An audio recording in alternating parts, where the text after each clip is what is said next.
Shri Paramatmane Namaha. अथ षष्ठोऽध्यायः आत्मसंयमयोगः. Now we are going to again talk about dhyana phala. So shloka number 15, which is new. Yunjannevam sadatmanam yogi niyatamanasah shantin nirvana paramam matsamstham adhigacchati. So he is going to talk about the dhyana palam. In shloka 7 to 9 also he talked about the dhyana palam, which we saw. Tatmanaf prashantasya, just now we saw jnana vijnana triptatma and suhrin midra yudasina, where he talked about the samatva buddhi. This person has in situations, in things and in people, he has the same mind. So here the phalam is given, which is the jivan mukti. Jivan mukti is the liberation while you are living. Here and now, you don't have to go anywhere. It is here and now in this lifetime. That is jivan mukti. That is the phalan of all these practices. And the jivan mukti will lead to videha mukti. After you leave the body, you will not get another body, you will not be reborn. So jivan mukti will be followed by videha mukti. So the jnanis are called the jivan muktas, who are realized. So this is what he is talking here in the second line. This jivan mukti and videha mukti, we will see the meanings. Yunjanyevam sadatmanam, keeping the mind. Evam, the sada atmanam. So keeping the mind constantly in the atma. Here they are talking about the nididhyasanam, we said, which focus is the atma or the nirguna brahma. So he is saying here that the person is focused in his atma only, turning inwards towards his atma. Yogi niyata manasaha. So this person is having a disciplined mind. Niyata manasaha. So his mind has been disciplined. If you remember shloka number 5, chapter 6, he said, Uddharedatmanatmanam natmanam avasadayet atmaiva hyatmanau bandhuhu atmaiva ripuratmanaha. So there what he said, you have to control your mind, otherwise your mind will go astray and it will become an enemy. So here again the emphasis is given, you made by the self-control, you made your mind the friend. So with such a mind, this person is sitting in meditation. Then what happens? Shantim nirvana parama. So this person, Shanti, he gets the peace. Nirvana means he becomes free from the mind and the body. Basically liberation. And parama. Paramam here described as moksha. So he becomes free from the mind and the body, and then he gets the moksha. So the person, the qualities of the person are, he is constantly absorbed in this, and niyata manasa, he has got a disciplined mind, and then this person gets the peace and the liberation from his mind and the body, and the ultimate moksha. So I will read the general meaning. Thus constantly keeping the mind absorbed, the yogi of the disciplined mind attains nirvana and abides in me in supreme peace. Shloka number 16. Shloka number 16 and 17 talk about bahiranga sadhanas. I will read the shloka. Natyashnatastu yogosti na chaikantamanashnatah na chati swapnashilasya jagrato naiva charjuna. I said they're talking about the bahiranga sadhana. Bahiranga sadhana means what? Practices outside meditation that we follow. Bahiranga sadhanas he talked about was karma yoga initially. Then he talked about self-effort and self-confidence. Those are the two he has talked about. Now he talks about the quality of moderation. So he has given some examples here. It is very important. Na ati ashnataha. So the person ati, too much ashnataha. He does not eat too much. This person who has to do dhyana, he will not eat too much. Tu, however, yogaha asti nacha ekantam. Ekantam, he does not eat at all. Nacha ati swapna shilasya. So he is not sleeping too much. Jagrataha na eva cha Arjuna. Jagrataha. Neither he keeps awake for a long time or is not in the practice of not sleeping at all. The meaning becomes, O Arjuna, those who eat too much or too little, sleep too much or too little, cannot attain the success in dhyana. Excess food will destroy, and not adequate food also will not protect. Enough food will only protect. So neither too much nor too little.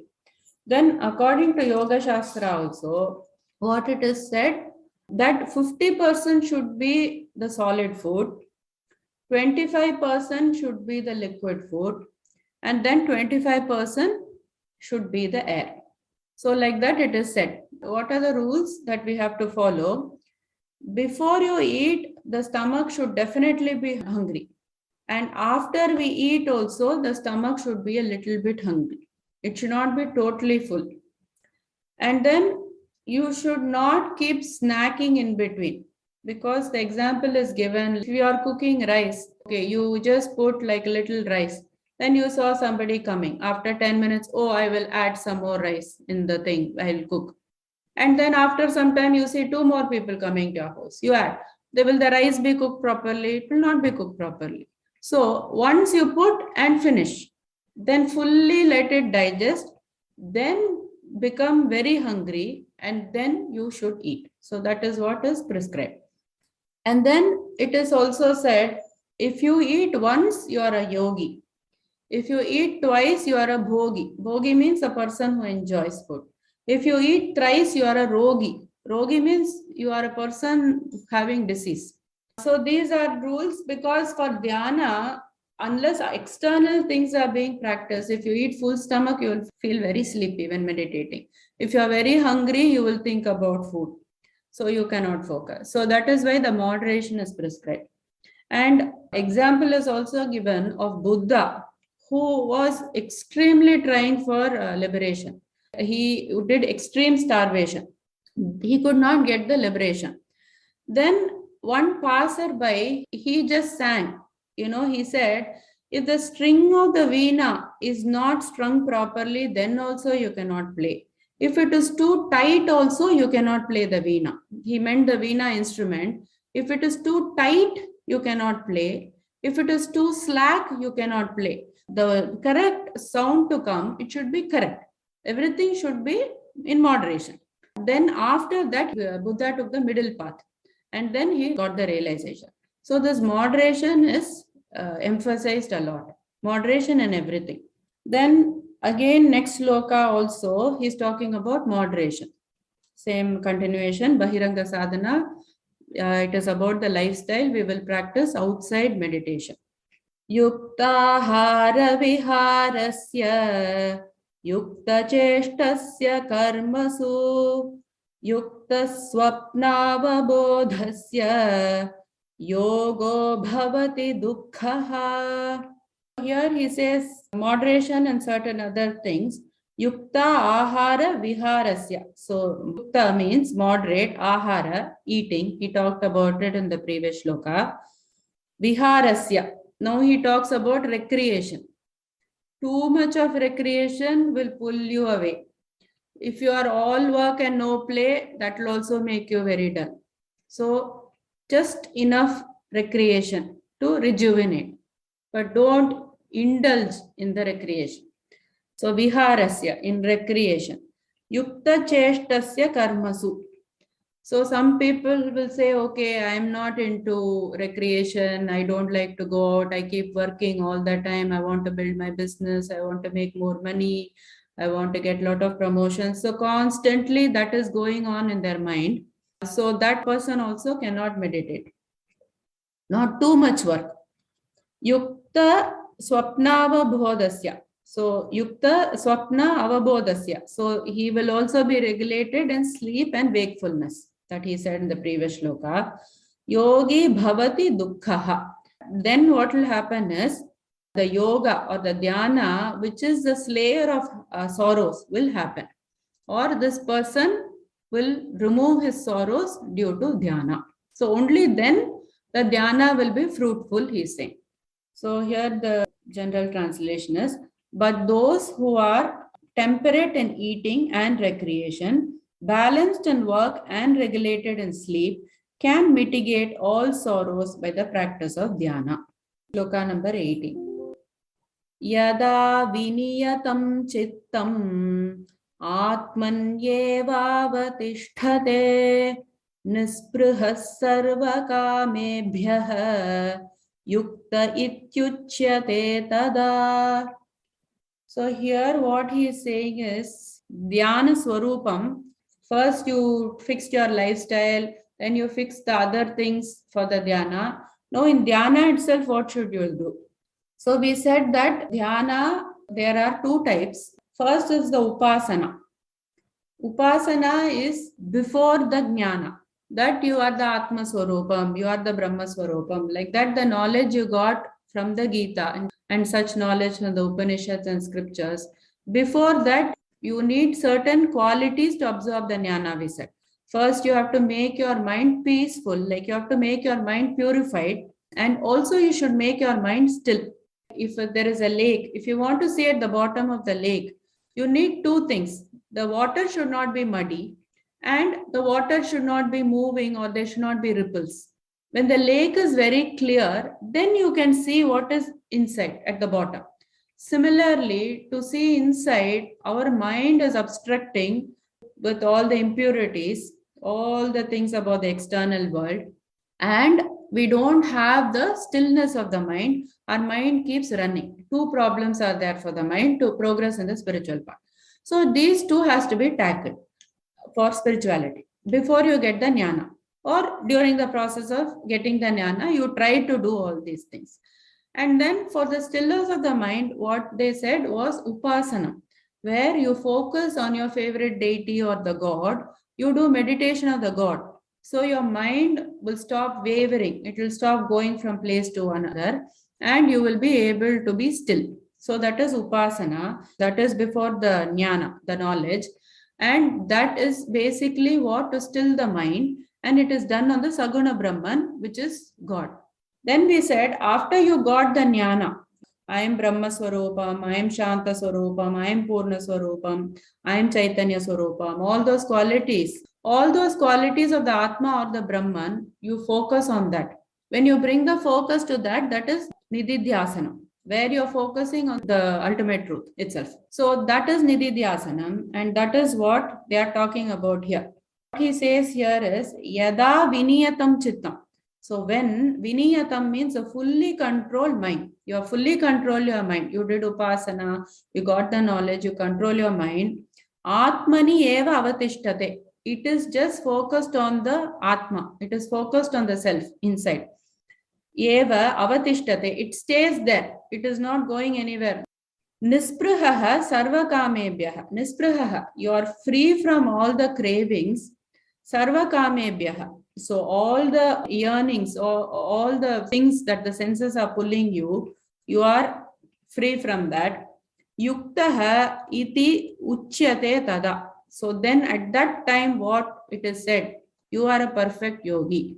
When you have the fully controlled mind, and when your mind is situated in the Atman, and then you are free from cravings, and you are free from all the yearnings of the senses, then at that time you are said to be a perfect yogi. So nisprihaha, the meaning is sarvakamebhyah. So drishtakamam and shrutakama. Drishtakamam means you go to the mall, you have seen some things there, nice sarees there, you want it. That is, after seeing, your desire has developed. But you are in your house only, somebody tells you, oh, there is a nice sale going on in Lulu, like 2 sarees you're getting for the price of 1. Then immediately one desire comes. It is so cheap, I have to get it. Tomorrow I will go to Lulu. 2 types are described as the drishta and the shruta. So all these types of cravings also, this person has removed from his mind. And then why do we have constant cravings? That is a question, right? 3 causes are given why we are always craving things is due to the lack of vairagya. We don't have enough detachment from this world. We don't have the inner strength to say, no, I don't want it. That is one reason. Then one more reason is samskara or vasana bala. Your previous vasanas, previous all the years in your life, you have spent, thinking about things, or maybe from previous births, that is overpowering you. Even though you say that I am not going to do, something is overpowering, which could come from your samskaras. And then jnanasya astiram. You are not established in jnana. Why you are not established in jnana? Maybe you have not heard it enough, or maybe you still have doubts. All those things contribute to you not being established in jnana. Therefore, you are not able to overcome the desires or the cravings. I will read the general translation. Through discipline, they learn to withdraw the mind from selfish cravings and rivet it on the unsurpassable good of the self. Such persons are said to be in dhyana and are free from all yearnings of the senses. Just shloka number 19. This is very important shloka. It is often quoted shloka. Yatha deepo nivatasthaha nengate sopama smruta yogino yata chittasya yunjato yogamatmanaha. So he is again talking about the dhyana swarupam, and he is talking about the person who has succeeded in dhyana, and he is giving an analogy. That is, he is talking about like a flame. Like how if the flame is placed either in a place where there is very less wind, or if you have a glass cover on top of the flame will not extinguish, it will be steady. Just like that, this person will be. That analogy is given here. He will not flicker. One day thinking of something, one day thinking of God, the other things, I want this. So all that flickering is not there. He's very steady. So like a lamp which is inside like a glass case, you can visualize, or a place where there is very less wind. It's just enough wind to keep it going, but not so much wind so that it is disturbed. That person is not disturbed. Wherever he is not disturbed. So we will see the meanings. Yata deepaha, yata as deepaha, as a lamp, nivatasthaha is in a windless place. That is a place of less wind. So it says, na ingate, it does not flicker. Sa upama. So this analogy, upama means analogy, smrita is considered. Like that, I am describing you, the mind of the yogi who is not disturbed. Yoginaha yatachittasya.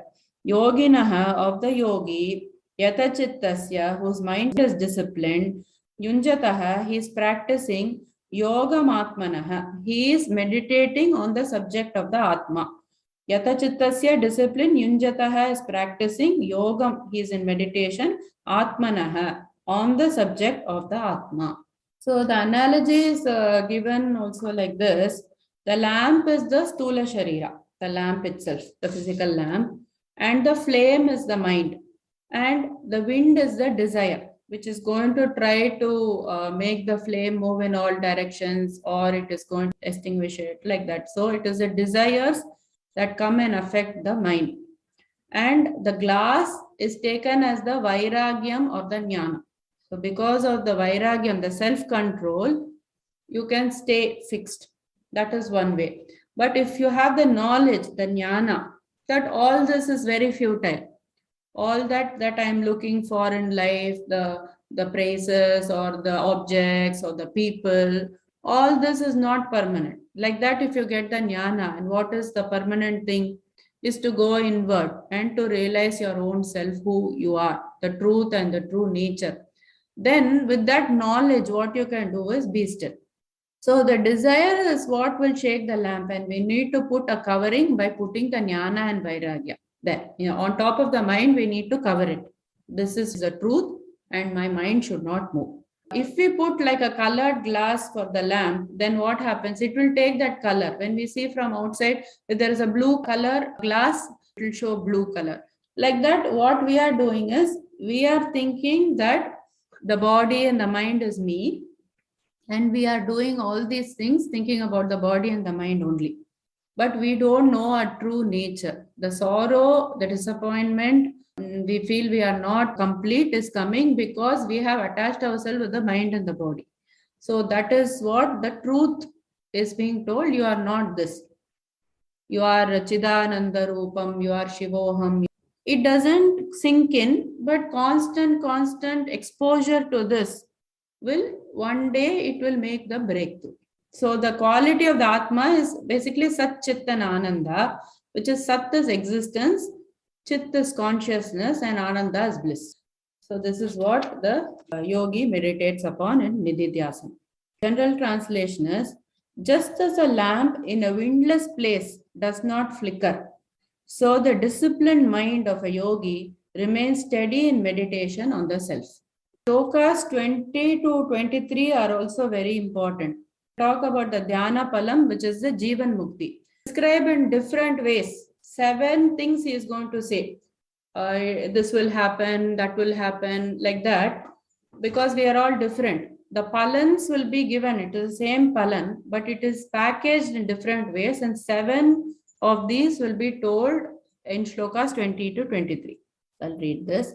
Yatro paramate chittam niruddham yoga sevaya yatra chaivatmanatmanam pashyannatmani tushyati. So again and again, why he is talking about the palam? The thing will be, why again and again the same thing is being told? Jivan Mukti, I understand. Only if it is told many times, it will register. And people register it in different ways. Some people, for them, they want the fear to go away. For some people, they want sorrow to go away. For some people, they want happiness. So there are different things people are looking for. So if they tell in different ways, then it will click. So that is the reason why it is told in various ways. The shloka says, Yatra uparamate chittam. So Yatra, when he will rejoice, chittam, when his mind will rejoice. Niruddham means restrained, yoga sevaya, by the practice of this dhyana, restrained by the practice of this dhyana. So what happens is, Yatra, when he certainly purified his mind and he is resting his focus on the Atma only, Pashyan Atmani Tushyati. So Pashyan means behold, Atmani, in the self, he is satisfied. Things are being told here. We have to make note of this. 2 palans are being told here. First is Chitta Uparamaha. Which means the full peace of the mind. And second is the Atma Darshana Janya Atma Truptihi. I will explain what it is. So first let's take Chitta Uparamaha, which means the full peace of mind. The first line he said, Yatra Uparamate Chittam Niruddham Yoga Sevaya. The nature of the mind is to go straight. And by the practice of the dhyana, he's brought the mind under control. And he experiences the peace. So the full peace of mind is experienced. We are not only looking for the peace of mind in dhyana. We are looking for realization. Some people will stop with the peace of the mind. That is not the goal. The goal is realization. Byproduct will be peace. So he experiences the full peace of mind. That was the first point. And then Atma Darshana Janya Atma Tripti. What did we say? Janya means it is born. Because Atma Darshana, he saw the Atma, like I said, seeing the truth, that byproduct will be the Atma Tripti. Atma Darshana means seeing the Atma, Janya is born, the Atma Tripti. Contentment of the mind he gets. So we think that the events and people are responsible for our unsatisfaction, but actually we are the one who has done this thing. We have given ourselves the power to be unsatisfied through our wrong knowledge. Because of the Atma Darshana, because he saw the truth, he got the Atma Trupti. So Chitta Uparamaha, full peace of mind, and Atma Trupti, contentment of the mind. So 2 simplified ways you can take it. So this is also similar to 2.55. Tata Prajna Lakshanam. Prajahati yada kaman sarvan partha manogatan atmanyevatmana tushthah sthita prajnasya dochyate. So that time when he is talked about as sthita prajna, when he is content by himself, atmani eva atmana tushthah, only the atma, with his atma alone he is satisfied. So that was the quality we saw in chapter 2. Same thing, because of him seeing the truth, he becomes satisfied and he becomes contented and he gets the peace of mind. So these two things are being told here. So I will read the general translation. When the mind restrained from material activities becomes still by the practice of the dhyana, then the yogi is able to behold the self through the purified mind and he rejoices in the inner joy. So shloka number 21, he talks about the third and the fourth qualities, or the third and the fourth palam, or the different way of expressing the palam. Sukhamatyantikam yattat buddhigrahyamatīndriyam vetti yatra na chaivayam stitaschalati tatvatah. So here he says that Sukham Atyantikam. Sukham Atyantikam means Sukham, the happiness, Atyantikam, it is limitless. Yat tat, which that, Buddhi Grahyam Atindriyam. So Buddhi Grahyam. So when he got the knowledge, where was it grasped? In his Buddhi. Through the Buddhi, Atindriyam, it's transcended all the senses. Veti, know that. Veti yatrana cha eva ayam. Know that certainly I am he, stitaha chalati tattvataha. Stitaha means is situated. So the na is given before. The na chalati. He doesn't deviate from the truth. Two palams that is described as atyantika sukham. Limitless and above sensual happiness. That is atyantika sukham. Basically not coming from any external objects. That kind of sukham. We saw 5.22. Yehi samsparshaja boghaha dukkhayonaya evate adyantavantah kaunteya nate shuramate buddhaha. What did we say there? All the pleasures that arise from the contact with the sense objects, what will happen? They have a beginning and an end. So it is just a source of misery. Dukkha yonaya evate adyantavantah kaunteya. So Adi and Anta is there. So don't please indulge in all these things. If you indulge in spirituality, what happens is you get the Atyantika Sukham, which is limitless and it is above all these small happiness or pleasures that we get. So why they put the Buddhi? Because the knowledge is lodged in the Buddhi. And then from there, he realizes and then he knows his true self. So another quality here in the same shloka is Tattvanishta. That is, he is not deviating from the truth. For us, the truth is there only in Bhagavad Gita class. After that, all gone. Like that, it becomes for us. But that person is living the truth all the time. There is also a story of Sukhamuni that is being told. That Sukhamuni, he goes to take lessons from Janaka. So Janaka, he is a jnani. We know that he is a jnani, but he is still a king and all that. Sukhamuni goes for lesson from Janaka. Janaka says, okay, the whole palace, there was a lot of entertainment. The dancing and the singing and all the food was there and all the pomp and the show was there. So he said to Sukha, okay, now you take this full bowl of oil and you go around this whole palace without spilling it. So what basically he meant is the world will be full of other things, good and bad. But your focus should be on the oil. Your focus should be on the truth. When you can keep your mind in that way, then you are not distracted, even though the other things may exist, even though the other things may pull you in different directions and it may look as though it is very important. It is immaterial. You have to keep the focus on the truth. So two things we saw was Atyantika Sukham was a limitless happiness and Tattvanishta is he is not deviating from the truth. So the general translation becomes that joyous state called samadhi, one experiences supreme boundless divine bliss.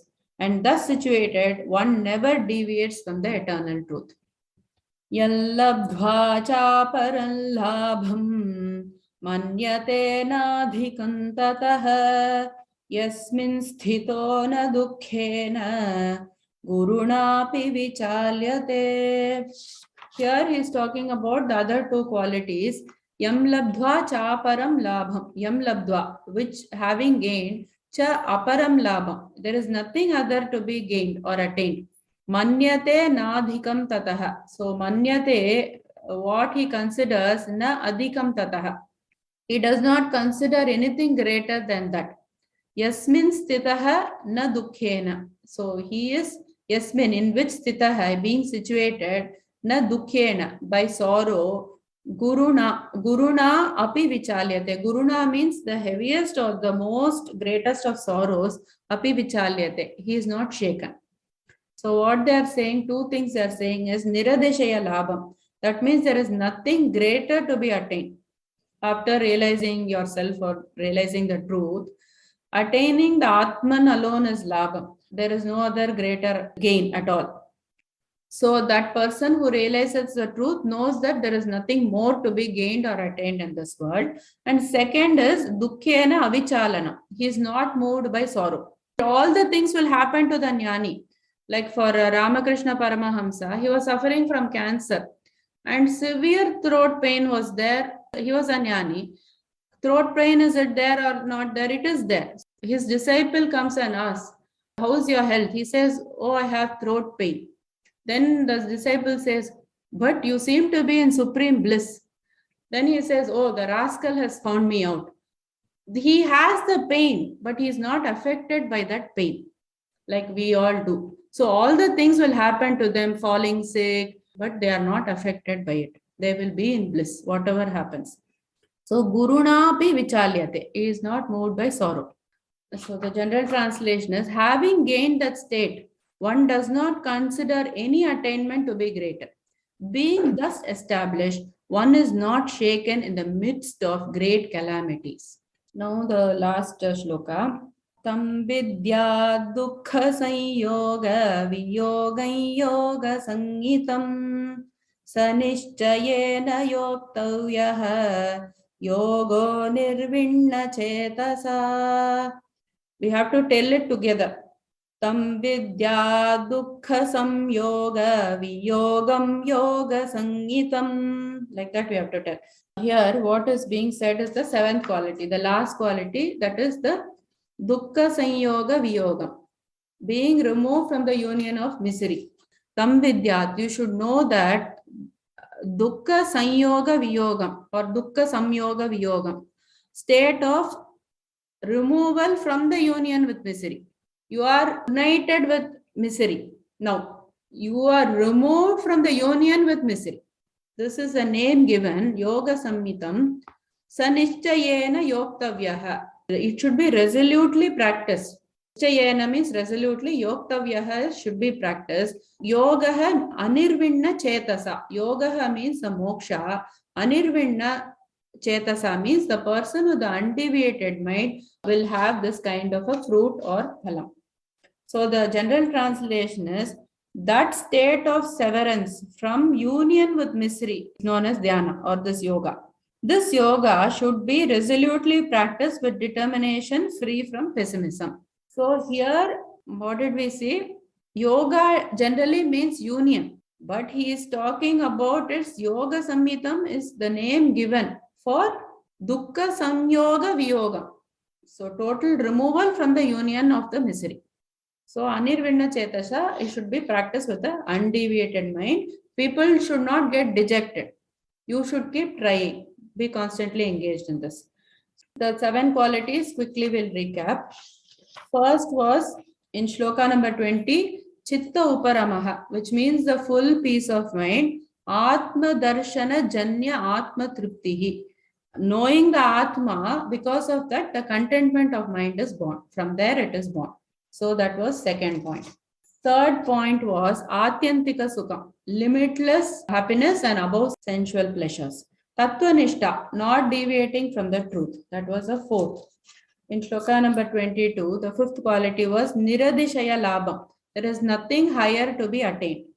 And the sixth quality was Dukkhena Avichalanam, not being moved by sorrow. And the seventh quality in shloka number 23 we saw was Dukkha Samyoga Viyogam, being removed from the union of misery.